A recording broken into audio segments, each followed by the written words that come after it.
오늘은 여러분들의 고민 상담을 해드리는 시간을 갖도록 할 건데요.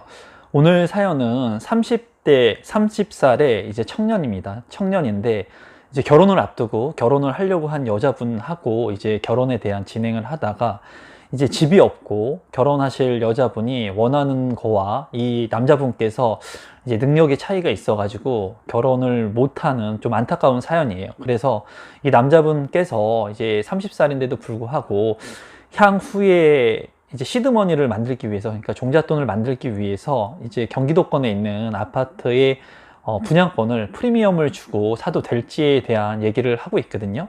그래서 오늘은 30대 청년들, 결혼을 앞두신 분들 또는 20, 30대의 자녀분들을 두신 분께서 이 영상을 참고하시면 좋을 것 같고, 오늘도 제 설명란 하단 아래 부분에 제 이메일 주소를 남겨 놓을 테니까요. 여러분들께서 사연을 간절히 적어서 보내주시면 제가 읽어보고 채택되신 분들은 영상을 통해서 고민 상담을 해 드리도록 하겠습니다.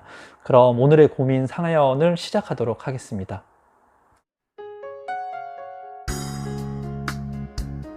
임성배 TV 보동과 덴데크. 그럼 제가 사연을 한번 읽어보도록 하겠습니다. 안녕하세요. 임성배 TV를 구독하고 있는 애청자입니다. 저는 30살에 공무원으로 현재 빚은 약 3천만 원 정도 있는 상황입니다. 학자금, 부모님 사업자금 등. 전 결혼을 약속했던 여자친구와 현실적인 돈 문제로 헤어지게 되었는데요. 그 이유는 여자친구는 현재 성남 분당에서 거주 중이며 서현동에서 신혼집을 시작하고 싶어 했고, 현실적으로 맞춰줄 수 없었던 저와는 바로 헤어짐을 결심하더라고요. 여기서 제가 간단히 이제 사연을 여러 번 읽어봤는데 이 부분에 대해서 좀 말씀을 드리면, 이 남자분께서 아마 지금 힘드실 거예요. 왜냐 그러면 결혼을 하려고 하셨던 이 여자친구 분하고 헤어졌죠, 지금 현재. 그 이유는 사연에서도 말씀드린 것처럼 여자분이 살고 싶은 서현동의 집값이 비싸고, 그리고 이 남자분은 현실적으로 맞춰줄 수 없기 때문에 헤어지게 되었습니다. 근데 저는 이 남자분이 좋은 일을 많이 하고 사신 것 같아요. 이 여자분하고 헤어진 것은 천운이라고 생각을 합니다. 제 개인적으로는 그렇게 생각해요. 그 여자분한테는 죄송하지만, 만약에 이 사연자분께서 이런 마인드를 소유한 여자분하고 결혼을 했다? 자기만 생각하고 물론 표면적으로 좋은 집에서 살면 좋죠. 강남에서 살면 좋겠죠. 더 좋은 곳에서 살면 좋겠죠.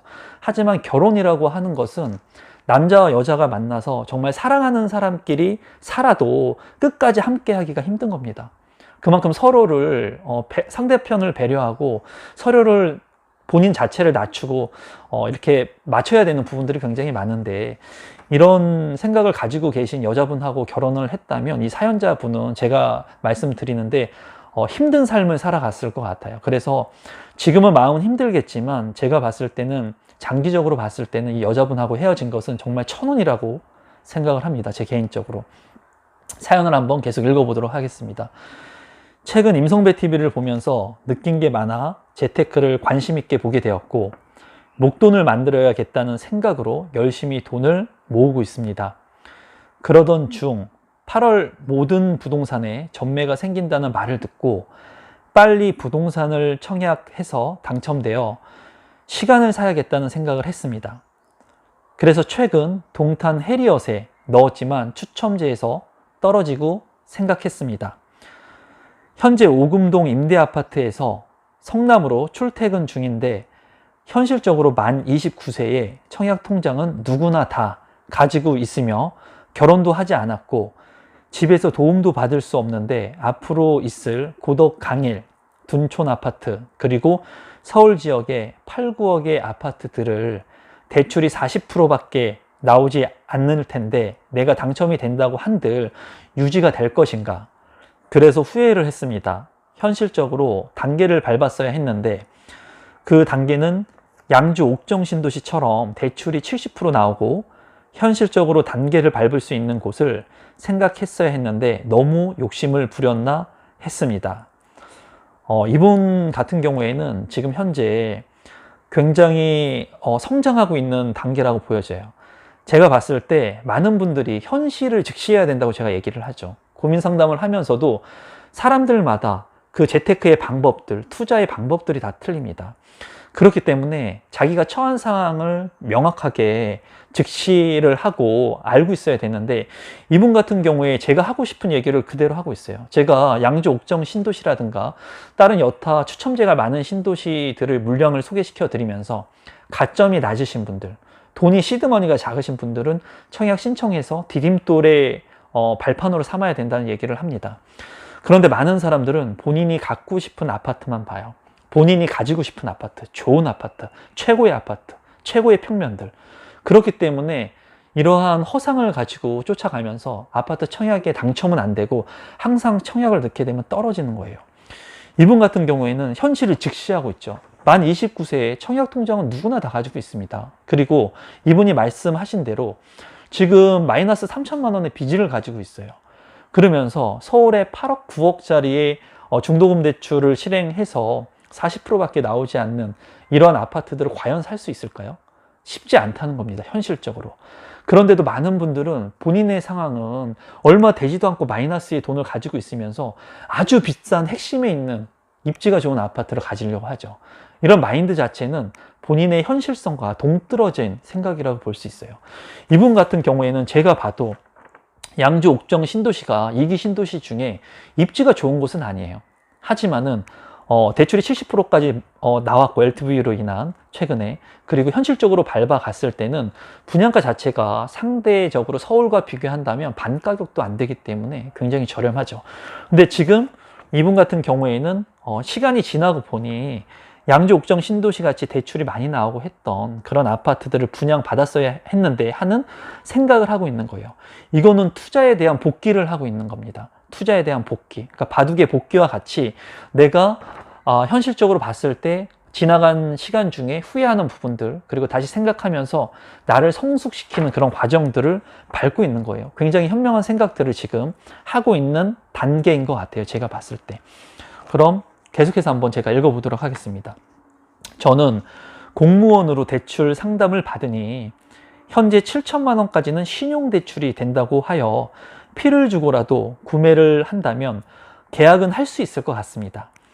하지만 양주는 제가 있는 지역과 거리적으로 너무 멀기 때문에 현실적으로 출퇴근은 안 될 것 같고, 단순히 투자 목적으로 약 3년 정도 월세를 돌리다가 3년 후 혹은 그 후에 판매를 하고 시드머니를 가지고 제가 정말 살 수 있는 지역의 구축 아파트라도 구매하여 현실적으로 살고 결혼을 생각해 보려고 합니다.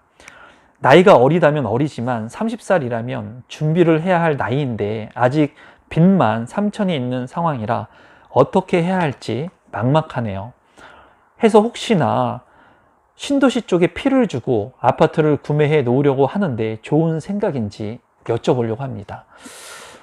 이렇게 사연을 이제 보내주셨습니다. 이제 제가 최근에 다른 영상에서 이런 얘기들을 많이 하고 있죠. 제가 30살 전에 투자를 해서 실패한 경험들을 영상들에서 다루고 있어요. 멘토가 없었다. 그리고 많은 사람들이 투자를 하는 그런 불나방처럼 모여드는 그런 과정 속에서 나도 거기에 동참해서 투자를 했다. 계획이 없는 투자를 했었던 겁니다. 일단 이분한테 제가 말씀드리고 싶은 부분들, 그리고 제 영상을 보시는 30대 분들, 그리고 결혼을 앞두신 분들, 그리고 제 구독자분들 중에 나이가 많이 드신 분들이 자녀분들을 생각하시면서 영상을 보시는 분들도 상당히 많습니다. 그래서 그런 분들한테 제가 모두 조언을 드린다면, 우선 이분 같은 경우에 스스로 사고할 수 있는 능동적인 사고 방법을 가지고 있어요. 물론 마지막 부분은 저한테 조언을 구했지만, 이분 같은 경우에 지금 현재 8, 9억의 서울의 아파트를 40% 대출을 받아가지고 내가 과연 살 수 있을까? 너무나 무리한 생각이다라고 판단을 하고 있고, 그렇기 때문에 현실적으로 대출이 많이 나오는 곳의 아파트를 사서 그걸 시드머니, 즉 정잣돈으로 마련하면 어떨까라는 생각을 하고 계십니다. 그래서 이런 생각들은 현명한 생각이에요. 하지만 제가 봤을 때 지금 현재 마이너스 3천이라고 하는 돈을 가지고 있는데 여기에 추가로 7천만 원의 신용대출을 받는 것은 좀 위험한 투자예요. 그리고 지금 이미 시드머니가 너무 작습니다. 그래서 제가 봤을 때는 공무원이니까 안정적인 수익이 확보가 됐을 것 같거든요. 그러니까 일정 부분은 대출금을 갚고 하는데 쓰면서 나머지 돈은 일정 부분 모으는 데 쓰는 게 좋을 것 같아요. 이러한 부분의 영상은 제가 빚을 갚지 말아야 하는 이유라는 영상에서도 얘기를 하고 있는데요. 그 영상은 제가 위에 상단에 링크를 하나 걸어 놓을 테니까 한번 보시면 좋을 것 같습니다. 그리고 이분 같은 경우에는 3년 정도 월세를 돌리다가 이제 이 초피를 주고 산 아파트를 판다고 하는데, 신도시 같은 경우에는 전세가나 월세가가 초반에 그렇게 많이 형성이 되지 않습니다. 그렇기 때문에 내가 투입해야 되는 자금이 많이 들어요. 핵심 지역에 수요가 많은 곳은 월세나 전세를 통해 가지고 안정적인 임대 수요층이 있지만은, 신도시, 초기 신도시 같은 경우에는 내 시드머니, 종잣돈이 많이 들어간다는 거예요. 왜냐하면 인프라가 구축이 안 됐기 때문에 내가 들어가야 할 그런 돈들이 상대적으로 굉장히 많습니다. 그렇기 때문에 목돈을 많이 가지고 있는 상태, 어느 정도 가지고 있는 상태에서 이러한 전략들이 구사할 수 있다고 보여져요. 제가 봤을 때는, 그리고 아직 지금 무리하게 투자를 하는 시점은 아니라고 보여집니다. 그래서 이분한테 제가 말씀드리고 싶은 것은, 너무 무리해서 투자를 하기보다는 종잣돈을 좀 모으고 대출 비용을 줄이는데 좀 집중하면 좋을 것 같고, 이제 아직 결혼을 안 했기 때문에 신혼부부 특별 공급도 활용을 할 수 있을 것 같고, 지금 무주택이기 때문에 결혼을 하게 된다면 생애 최초에 대한 부분들도 활용을 할 수 있지 않을까 생각이 들어요. 지금 앞에 단순히 있는 1,000만 원, 2,000만 원의 수익을 보기보다는 향후에 멀리 있을 밑그림을 좀 그리고, 내가 한 번 투자를 하더라도, 내가 한 번 실거주 요건의 아파트를 사더라도 내가 가지고 있는 이런 특별 공급에 대한 조건들을 활용해서 좋은, 입지가 좋은 아파트에 투자를 하거나 내 실거주 기반을 마련하게 된다면, 지금 단순히 작은 차익을 보는 것보다 훨씬 더 많은 수익을, 그리고 안정적인 거주 여건을 만들 수 있을 거라고 생각해요.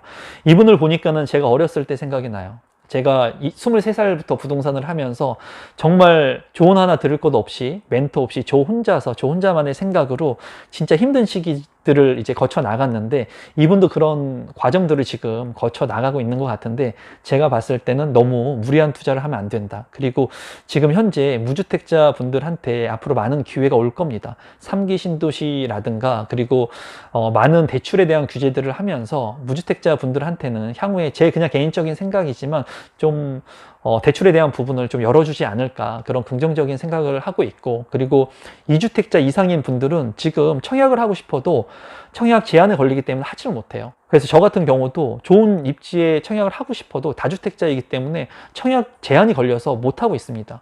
그래서 다주택자들보다는 무주택자 분들한테 기회가 더 많이 열려 있으니까 너무 조급함을 버렸으면 좋을 것 같아요. 저 역시도 2007년, 2006년도에 재개발 물건에 투자를 하면서 이런 초조함으로 인해서 성급하게 투자를 했다가 실패를 본 뼈저린 경험이 있기 때문에, 지금 현재 이분이 집중해야 될 것은 내재 가치를 올리고 종잣돈을 마련하는 거예요.